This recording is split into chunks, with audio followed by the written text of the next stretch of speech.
साथियों, महिलाओं पर अत्याचार करने वालों को कड़ी से कड़ी सजा देने के लिए हमारी सरकार कानूनों को भी लगातार सख्त कर रही है।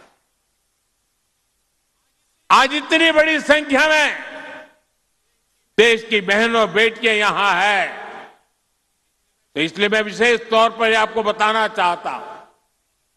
पहले शिकायत आती थी कि समय पर एफआईआर नहीं होती, सुनवाई नहीं होती, मुकदमों में देर बहुत लगती है। ऐसी अनेक अड़चनों को हमने भारतीय न्याय संहिता में दूर कर दिया है। इसमें एक पूरा चैप्टर महिलाओं और बच्चों के साथ होने वाले अत्याचार के संबंध में बनाया गया है। अगर पीड़ित महिलाओं को थाने नहीं जाना है तो वो घर बैठे एफआईआर दर्ज करा सकती है। हमने ये भी पक्का किया है कि एफआईआर से थाने के स्तर पर कोई टाल मटोल या फिर छेड़छाड़ नहीं कर पाएगा। इससे तेजी से जांच करने और दोषियों को कड़ी सजा मिलने में भी मदद मिलेगी। साथियों, नए कानूनों में नाबालिगों से हुए यौन अपराधों पर फांसी और उम्र कैद की सजा का प्रावधान किया गया है। बेटियों के साथ शादी के नाम पर भी धोखे के कई मामले आते रहे हैं। पहले इसके लिए कोई स्पष्ट कानून नहीं था। अब भारतीय न्याय संहिता में शादी के झूठे वादों और छल को भी साफ साफ परिभाषित किया गया है। मैं आपको विश्वास दिलाता हूं, केंद्र सरकार महिलाओं के खिलाफ अत्याचार रोकने के लिए हर तरीके से राज्य सरकारों के साथ है। हमें भारत के समाज से इस पाप की मानसिकता को मिटाकर ही रुकना होगा।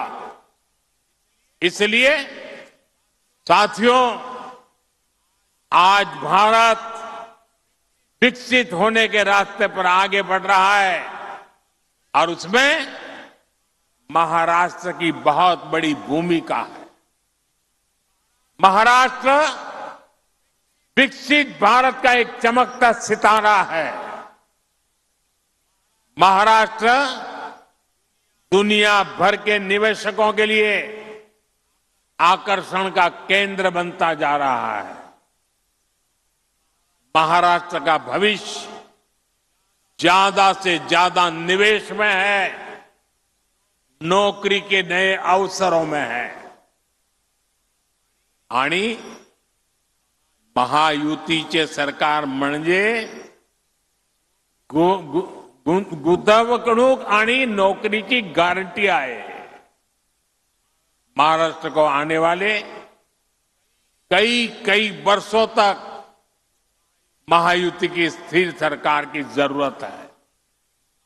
महाराष्ट्र को महायुति की ऐसी सरकार की जरूरत है जहां उद्योगों को प्रोत्साहित कर सके।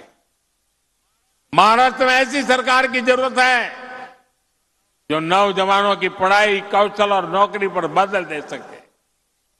मुझे पूरा भरोसा है कि महाराष्ट्र की स्थिरता और समृद्धि के लिए यहां की माताएं बहनें आगे बढ़कर मेरा साथ देंगी। मुझे आप बहनों पर पूरा भरोसा है। एक बार फिर महाराष्ट्र की युति सरकार के कामों को भारत सरकार की तरफ से हर प्रकार की मदद का आश्वासन देते हुए आप सबको बहुत बहुत शुभकामनाएं देता हूं। मेरे साथ बोलिए भारत माता की। दोनों हाथ ऊपर करके मुट्ठी बंद करके पूरी ताकत से बोलिए भारत माता की, भारत माता की, भारत माता की, भारत माता की, भारत माता की। बहुत बहुत धन्यवाद।